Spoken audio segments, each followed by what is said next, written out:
미국을 대표하는 주요 지수가 이 거래일 연속 크게 하락했습니다. 나스닥은 이 거래일 동안 평균 5% 하락을 했고 S&P 500 지수도 이 거래일 동안 평균 5% 정도 하락하였습니다. 트럼프 대통령은 4월 2일 예정대로 모든 국가에 상호관세를 적용하였습니다. 우리나라는 한미 FTA 체결국으로 캐나다, 멕시코와 동일한 25%의 관세가 적용되었고요. 베트남은 무려 46%까지 부과된 것으로 확인되었습니다. 또 이러한 상황에서 최근 파월 의장은 금리 인하가 없다는 의지를 다시 한번 표명했는데요. 트럼프의 관세 영향이 인플레에 일시적인 영향을 주겠지만 이 영향이 분명히 확인되었고 인플레이션이 지속적으로 유지되지 않도록 하는 것이 연준의 의무라며 관세의 영향은 예상을 뛰어넘었고 이것으로 인해 인플레이션과 성장 둔화가 있을 것이다 이야기하였습니다. 시장의 공포감은 빅스 지수에서도 확인되었는데요. 공포지수라고 불리고 있는 빅스도 하루 만에 51% 가까이 상승을 했고 이는 좀처럼 쉽게 나타나지 않는 현상으로 시장 상황이 나쁘다, 공포에 휩싸인 상태라는 것을 증명하였습니다. 하지만 마냥 나쁜 소식만 있었던 것은 아닙니다. 상호관세 발표 이후 이틀 만에 베트남 당 서기장은 미국산 물품 수입에 대한 협정을 맺고 싶다며 관세가 0으로 되길 희망하는 의사를 밝히며 트럼프도 이에 응하는 분위기였고 관세가 위협이 아닌 단순 협상용이라면 증시는 다시 안정화될 수도 있어 보입니다. 하지만 그렇게 되는 것이 아니더라도 미국의 성장이 계속 둔화하게 되면 성장의 도모와 증시 부양을 위해 금리는 인하할 수밖에 없을 것입니다. 미국은 우리나라와 같이 예금 통장에 저축하는 비율보다 주식에 넣어두는 비중이 훨씬 높고 증시가 대통령의 지지율을 의미하기 때문입니다. 미국 자국 내에서도 트럼프의 관세 정책을 반대하는 여론도 늘어나고 있다고 하니 이러한 점을 참고하시고 관세가 협상용이 될지 다음 주 상황을 두고 보시면 되겠습니다.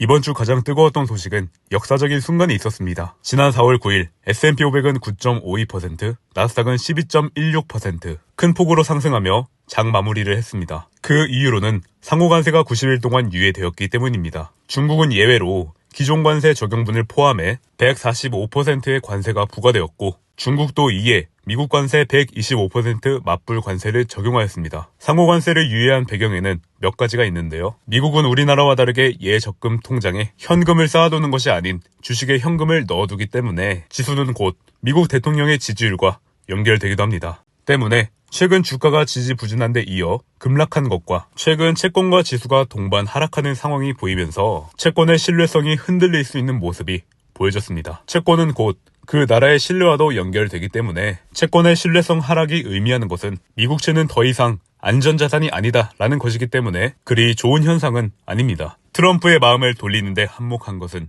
제이미 다이먼, JP모건 CEO의 영향이 컸을 수 있다는 분석이 있습니다. 지난 9일 폭스 비즈니스와의 인터뷰에서 제이미 다이먼은 미국이 경기 침체로 접어들 가능성이 높고 여기서 진전을 이루지 못한다면 상황은 악화된다 이야기를 했었는데요. 이것에 대해 트럼프도 시청을 했다고 합니다.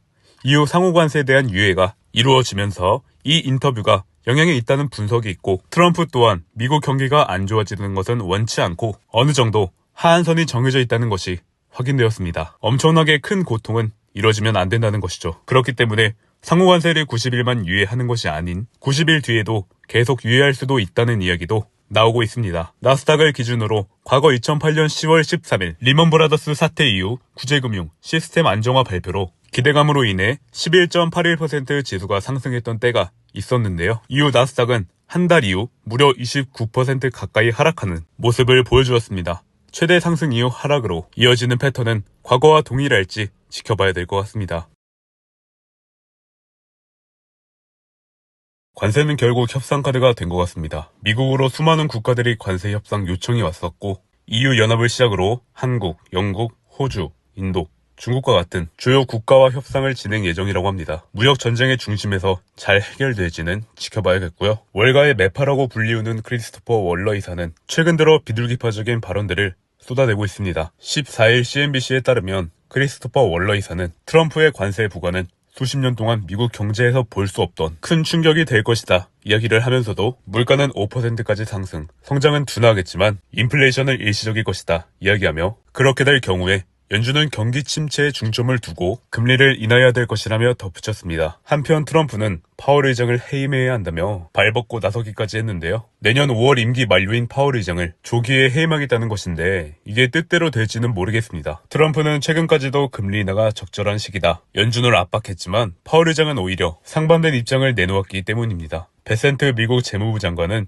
이에 파월 의장을 해임해도 얻는 이익은 크지 않다며 이야기를 했고 백악관 관료들에게는 파월 의장 해임 시 금융 시스템의 불안정을 우려한다고 했습니다. 블룸버그와의 인터뷰에서는 연준의 독립성을 존중해야 한다 이야기를 했고 이는 파월 의장을 구하는 것이 아니라 기관의 각각의 역할이란 것이 있는데 이것을 존중하지 않고 마음대로 주무르려고 하는 것에 대해 금융 시스템의 신뢰가 무너지는 것을 걱정하는 것 같습니다. 베센트의 이야기처럼 파월 의장이 해임이 된다면 우선 방향성에 대해 알 수 없으니 위험을 회피하고자 하는 투자자들이 많아질 것이고 미국의 금융 시스템에 대해 의구심을 만드는 신뢰를 잃을 수 있는 계기가 될 수 있다고는 생각이 듭니다. 한 사람의 의사결정에 모든 것이 좌지우지 되니까요. 과거 채권왕이라고 불렸던 빌 그로스는 지난 9일 증시 폭락 후 트럼프 관세 여부 유예 발언에 반등하는 모습을 보며 대통령이 다음날 아침에 일어나 한마디 정책 여부에 대해 결정되는 주식을 보유하고 싶냐 이야기를 하면서 이것은 Z세대와 밀레니얼 세대의 새로운 경험이 되고 보수적인 태도를 유지하게 될 거다라며 이야기를 하였습니다.